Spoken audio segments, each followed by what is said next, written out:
Students, इस video में हम बात करने वाले हैं सेट थ्योरी की। ये सेट्स क्या होंगे, उनके एग्जांपल्स क्या होंगे और नोटेशंस और नंबर सिस्टम हम पिछले वीडियो में देख चुके हैं। ओके स्टूडेंट, तो let us start with set.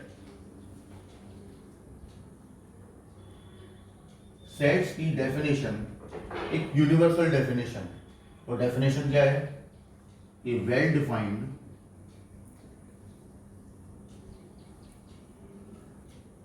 collection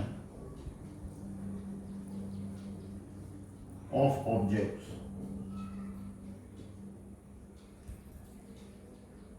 is called set। क्या डेफिनेशन है? कि well defined collection of object is called set. ये एक ऐसी डेफिनेशन है जो आप पूरे वर्ल्ड में कहीं भी चली जाइए सेम ही रहेगी, कहीं कोई चेंज नहीं होगा। लेकिन एक प्रॉब्लम है। प्रॉब्लम ये है कि सेट की डेफिनेशन में सबसे ज्यादा इंपॉर्टेंट वर्ड कौन सा होता है, जो कि अगर वो वर्ड आपको नहीं समझ में आता है या नहीं आपको समझाया गया है तो आप आगे को इसका आगे किसी भी डेफिनेशन को किसी दूसरी डेफिनेशन से या फंक्शन से रिलेट नहीं कर पाएंगे। और वो वर्ड है well defined. A well defined collection of object is called set. अगर मैं इस डेफिनेशन से वेल डिफाइंड को हटा दूं तो ये डेफिनेशन एग्जिस्ट ही नहीं करती। अब वेल डिफाइंड का मीनिंग क्या होता है? वेल डिफाइंड, अब हम इसको डिफाइन करेंगे। Meaning of well defined. Okay student, वो मीनिंग क्या है? All the objects of the collection have at least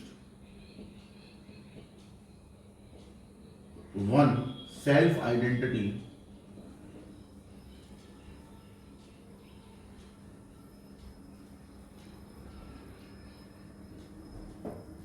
क्या मीनिंग हुआ?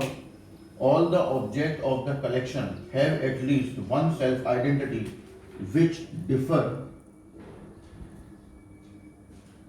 इन एलिमेंट टू another एलिमेंट। आप समझिए इस चीज को।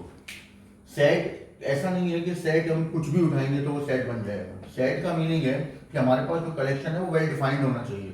और वेल डिफाइंड का मीनिंग क्या है? वेल डिफाइंड बोलता है कि सेट के अंदर जितने भी ऑब्जेक्ट आपके पास हैं उन सबके पास अपनी एक आइडेंटिटी होनी चाहिए जो एक एलिमेंट को दूसरे एलिमेंट से डिफर करे। डिफर का मतलब है कि अलग अलग करे। अब जैसे मैं एक एग्जाम्पल रखता हूं आपके सामने। मान लीजिए आपके पास 10 ब्लू चेयर्स हैं, आइडेंटिकल। ठीक, okay students, 10 blue chairs identical. उन आइडेंटिकल चेयर्स को हमने क्या किया कि आपको बिना बताए उनमें से कोई 2 या 3 चेयर्स को आपस में चेंज कर दिया। तो क्या आप बता सकते हैं? और मैंने फिर आपसे बोला कि आइए और बताइए कि कौन सी चेयर चेंज की है। तो क्या आप बता सकते हैं मुझे कि उनमें से कौन सी चेयर चेंज हुई है? नहीं बता सकते। क्यों? क्योंकि they are identical blue chairs, इनमें हमें कोई भी चेंज नहीं नजर आएगा। तो आप ये बिना देखे बता ही नहीं सकते हैं कि हमने कौन सी चेयर्स को आपस में चेंज किया है। अब सपोज उन 10 चेयर्स पे मैंने A B C D E F G H I J K L alphabets डाल दिए। ठीक, और अब मैंने फिर से वही किया, मैंने 2 चेयर को आपस में चेंज कर दिया। सपोज वो चेंज हुआ एल और ए में, और फिर मैंने आपसे बोला कि बताइए क्या चेंज हुआ। तो आप बहुत आसानी से बता सकते हैं कि एल ए से इंटरचेंज हो गई है। क्यों बता सकते हैं? रीजन यही है। पहले क्यों नहीं बता पा रहे थे? क्योंकि पहले आइडेंटिकल ब्लू चेयर्स थी, उनकी कोई आइडेंटिटी नहीं थी, यूनिक आइडेंटिटी नहीं थी। अभी यहाँ पर उनकी यूनिक आइडेंटिटी है कि उनके पास एक नंबर उनको दिया गया है या कोई एक अल्फाबेट उनको दिया गया है जिसको देखकर आपने पता लगा लिया कि कौन सी 2 चेयर हमने चेंज की थी। तो यही यहाँ डेफिनेशन में बोला गया है कि well defined collection of object is called set. और well defined all the object of the collection have at least one self identity which differ an element to another element। यानी कि एक ऐसा कलेक्शन जो वेल डिफाइंड हो। और well defined का मतलब एक कलेक्शन के अंदर जितने भी ऑब्जेक्ट हैं उनकी कम से कम एक सेल्फ आइडेंटिटी ऐसी होनी चाहिए जो एक एलिमेंट को दूसरे एलिमेंट से डिफर करे। मतलब कोई चेंज अगर सेट में हुआ है तो हम उस चेंज को आसानी से आइडेंटिफाई कर पाए। Okay students, note down. Okay students, set की डेफिनेशन के बाद हमारे पास कुछ पॉइंट जनरेट होते हैं. Node first point, set is always defined by curly brackets.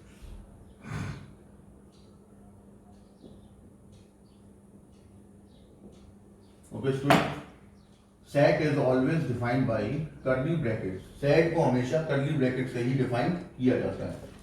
Second point, set have no repetition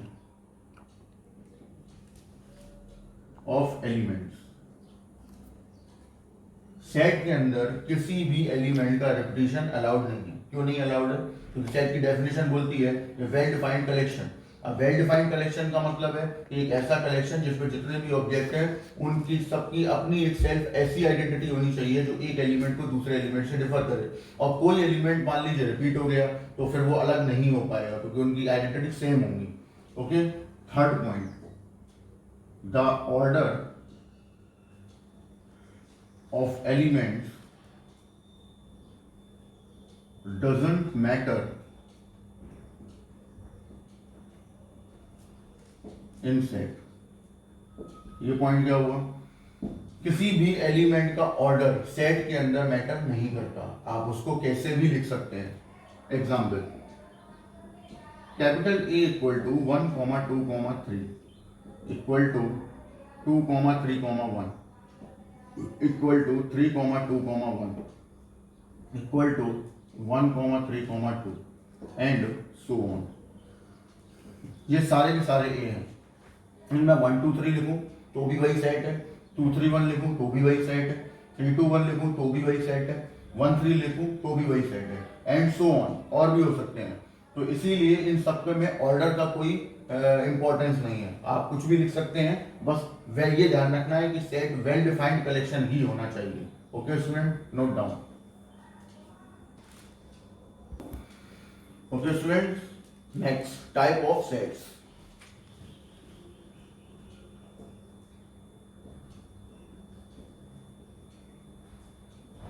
type of sets में there are two types of sets. पहला finite set. और डेफिनेशन क्या होती है? those set which have countable elements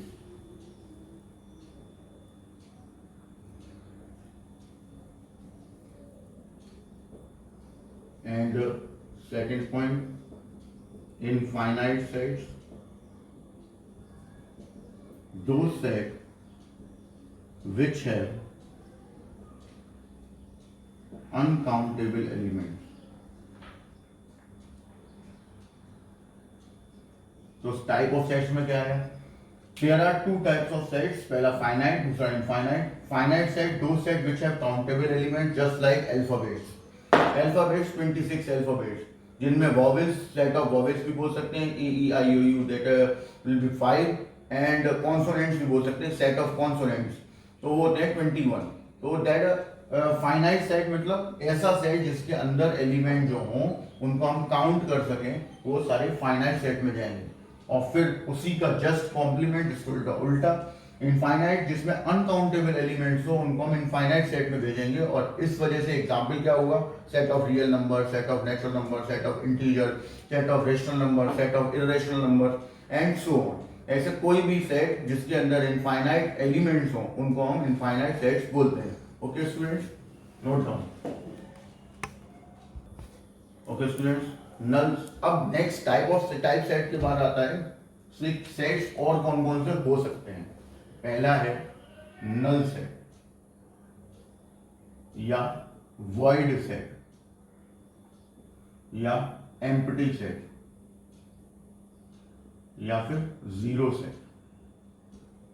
ये सारे एक ही नाम है जिसमें सबसे ज्यादा आपको सुनने में मिलेगा नल सेट और वॉइड सेट. एम्प्टी सेट भी वही मतलब है, जीरो सेट भी वही मतलब है. अब सेट की डेफिनेशन क्या होगी नल सेट की? those set which have no elements is called null set. Those set which have no elements is called null set and denoted by phi और कर्ली ब्रैकेट खाली, कर्ली ब्रैकेट ब्लैंक होना चाहिए, उसमें कोई element नहीं डालना है हमें। कई बार क्या होता है, कोई बहुत से स्टूडेंट मुझसे पूछते हैं कि फाई को सेट कब माना गया, तो हमने सेट की डेफिनेशन क्या पढ़ी थी? हमने सेट की डेफिनेशन पढ़ी थी a well defined collection of object is called set. और नल सेट क्या है? नल सेट की अपनी एक आइडेंटिटी है कि एक ऐसा सेट जिसके अंदर कोई भी एलिमेंट ना हो उसे हम नल सेट बोलते हैं। इस वजह से इसको सेट बोला गया है क्योंकि इसकी अपनी एक इंडिविजुअल आइडेंटिटी है जो इसी के पास है और किसी के पास नहीं हो सकती। मतलब कर्ली ब्रैकेट के अंदर आप कोई एलिमेंट नहीं डाल सकते। अगर आप कर्ली ब्रैकेट के अंदर 0 भी डाल देते हैं तो भी ये नल सेट नहीं होगा, क्योंकि नल सेट में क्या बोला गया था कि इसके अंदर कोई भी एलिमेंट नहीं होना चाहिए, और यहाँ क्या है? 0। इस वजह से ये नल सेट नहीं बोला जाएगा। तो नल सेट क्या हुआ? ऐसा सेट जिसके अंदर कोई एलिमेंट ना हो उसको हम नल सेट बोलते हैं। डिनोट फाई से करें या फिर कर्ली ब्रैकेट को ब्लैंक कर देना है, छोड़ देना है खाली, कर्ली ब्रैकेट बना के खाली, उसके अंदर कोई एलिमेंट नहीं जाएगा। नेक्स्ट डेफिनेशन आती है singleton set. Singleton set, unit set और आइडेंटिटी सेट, तीनों का मतलब एक ही है। सबसे ज्यादा फेमस सिंगलटन है, वो सिंगलटन से हमसे पूछा जाता है। सिंगलटन सेट, यूनिट सेट या identity set. What is the set, what is the definition of singleton set? दो set which have only one element is called singleton. Those set which have only one element is called singleton. अब जैसे singleton set हो गया तो इसका कोई denote करने का मेथड नहीं है। कोई जैसे ऊपर वाला फाई था, यहाँ कोई डिनोट नहीं करना है, यहाँ पे कोई डिनोट करने का कोई साइन या कोई सिंबल नहीं है। तो अभी अब मैं इसे एक एग्जाम्पल से समझाऊंगा। एग्जाम्पल क्या है? Set of even prime number. क्या मीनिंग हुआ? आपसे बोला गया एक ऐसा सेट बनाइए जिसमें इवन प्राइम नंबर होना चाहिए। तो set of even prime number को हम बोल देंगे कि ये एक सिंगलटन सेट है। क्यों है? क्योंकि जब आप प्राइम नंबर की डेफिनेशन पे जाते हैं तो प्राइम नंबर की डेफिनेशन होती है कि ऐसे नंबर जो या तो 1 से डिवाइड हो रहे हो या खुद से डिवाइड हो रहे हो उनको हम प्राइम नंबर बोलते हैं। और हमें चाहिए इवन प्राइम नंबर, तो इवन प्राइम नंबर केवल और केवल एक ही होता है, दैट ऑफ 2। तो ये हो गया singleton set, set of even prime number. Similarly अगर आप एग्जांपल नल सेट का भी देखना चाहते हैं तो वो भी देख सकते हैं। Set of even prime number other than 2 equal to 5। क्यों? क्या बोला गया? बोला गया set of even prime number other than 2, मतलब 2 को छोड़कर इवन प्राइम नंबर हमें यहां पर उसका सेट बनाना है। एक ऐसा सेट जिसमें इवन नंबर तो इवन प्राइम नंबर तो आए लेकिन 2 नहीं आना चाहिए, और ऐसा कोई भी नंबर नहीं होता जो इवन हो और प्राइम भी हो 2 को छोड़कर। इस वजह से हो गया 5। Okay student, note down. Okay students, next set है इक्वल सेट। इक्वल सेट्स, दो sets which have same elements, those sets which have same elements called equal sets. ठीक? For example, if capital A equal to 1, 2, 3, capital B equal to 3, 2, 1, then we say that A equal to B. क्या meaning हुआ? ऐसे 2 या 2 से ज्यादा set जिनके element same हो, उनको हम इक्वल सेट में डालते हैं। दो sets which have same elements called equal sets if a equal to 1, 2, 3 and b equal to 3, 2, 1। मैंने आपको अभी थोड़ी देर पहले ही बताया था कि सेट में ना तो रिपीटिशन होता है और ना ही ऑर्डर इंपॉर्टेंट होता है, तो इस वजह से a और b में सेम एलिमेंट हुए 1, 2, 3 एंड 3, 2, 1 या 2, 3, 1 या 1, 2, 3 एंड सो ऑन। तो सारे के सारे सेट आपस में इक्वल होंगे, मतलब a इक्वल टू b होगा। नेक्स्ट सेट आता है इक्विवेलेंट सेट।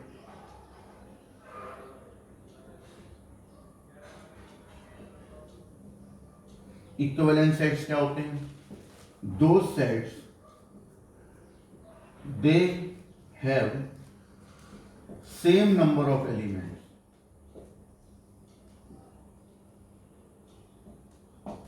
कौन से सेट इक्विवेलेंट हुए? दो sets they have same number of elements. इसमें क्या था? Same element. इसमें क्या है? Same number of element. Same number of elements, for example if a equal to 1, 2, 3 and b equal to a, b, c, तो इस हिसाब से number of elements in a equal to 3।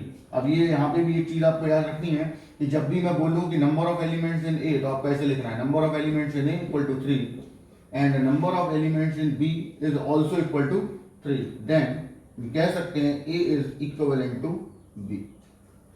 Okay, तो दोनों में डिफरेंस समझ में आ गया। इक्वल सेट का मतलब होता है जिनमें सेम एलिमेंट्स हो, और इक्विवेलेंट सेट का मतलब क्या होता है? इक्विवेलेंट का मतलब होता है जिसमें सेम नंबर ऑफ एलिमेंट्स हो। Okay, note down.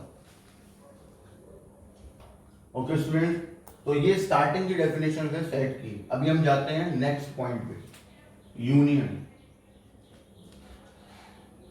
Which is denoted bye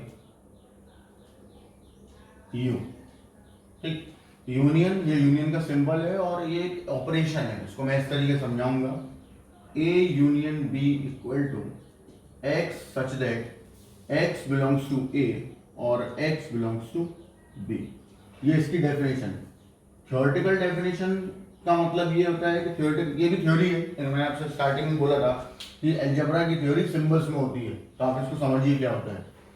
A union B यानी दो सेट का यूनियन, वो भी एक सेट होगा, और सेट होगा तो इसका मतलब उसमें 100% एलिमेंट्स होंगे जो कि वेल डिफाइंड होने चाहिए। तो इसमें एक्स टाइप के एलिमेंट्स हैं। अब सवाल पहले ये होता है कि एक्स जो एलिमेंट्स हैं वो हैं किस टाइप के? तो ऐसे एक्स जो ए में हो या बी में हो, दोनों में से किसी भी एक में हो, हमें यहाँ यूनियन में लेने होते हैं। ठीक, जैसे example A equal to 1, 2, 3, b equal to 4, 5, 6, c equal to 3, 4, 7। अब मैंने a यूनियन b लिया, तो देखिए 1 यहां पर है बट b में नहीं है, लेकिन फिर भी मुझे लेना पड़ेगा। डेफिनेशन में क्या है? x बिलोंग्स टू a और x बिलोंग्स टू b, तो मतलब जो या तो a में हो या तो b में हो, हमें यहां लेना है। Similarly 2, similarly 3 and similarly 4, 5, 6।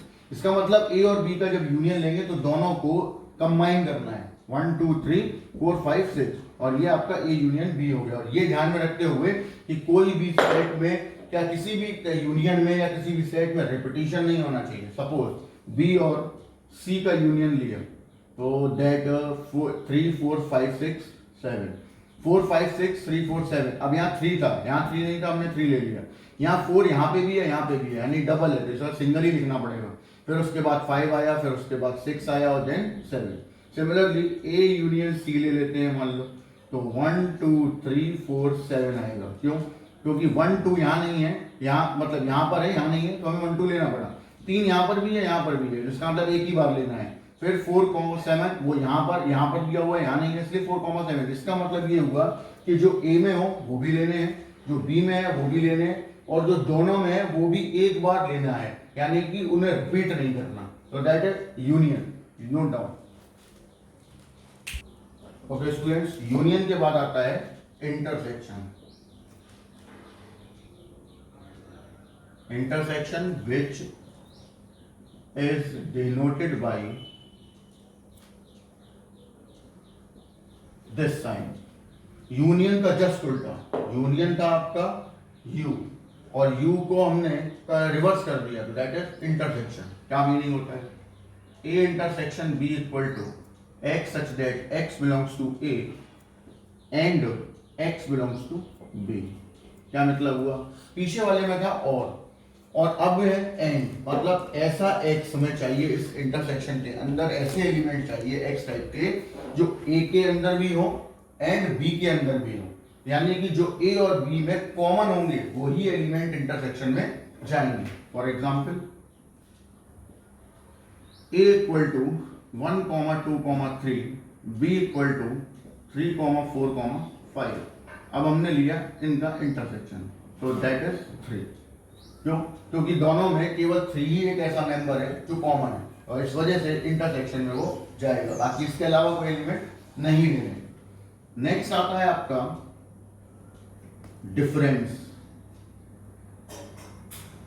Between two sets. जब भी हम कोई थ्योरी पढ़ते हैं तो उसमें कई सारी चीजें निकल के आती हैं, 0, 1, प्लस, माइनस, मल्टीप्लाई, डिवाइड।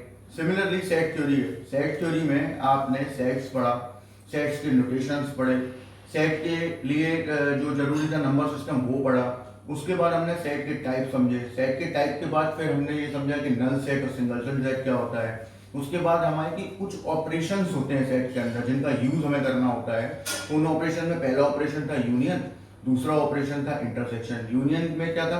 ए यूनियन बी का मतलब होगा कि आपको दो सेट लेने हैं और कंबाइन कर देना है सिंपली, और ये ध्यान रखते हुए कि कोई भी एलिमेंट रिपीट नहीं होना चाहिए, ठीक है।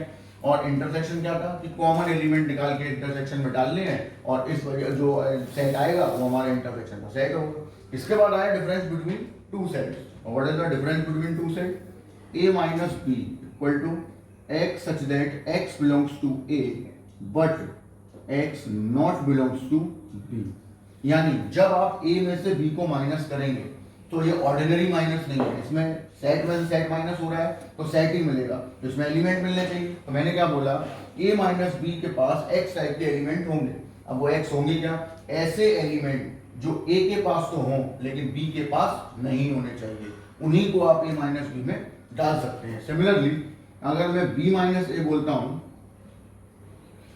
y such that y belongs to b but y not belongs to a। Similarly यहाँ पे भी यही करना है, यहाँ पे हमें b के एलिमेंट से मतलब है कि हमें b के वो एलिमेंट लेने हैं जो b में तो हो बट a में ना हो। For example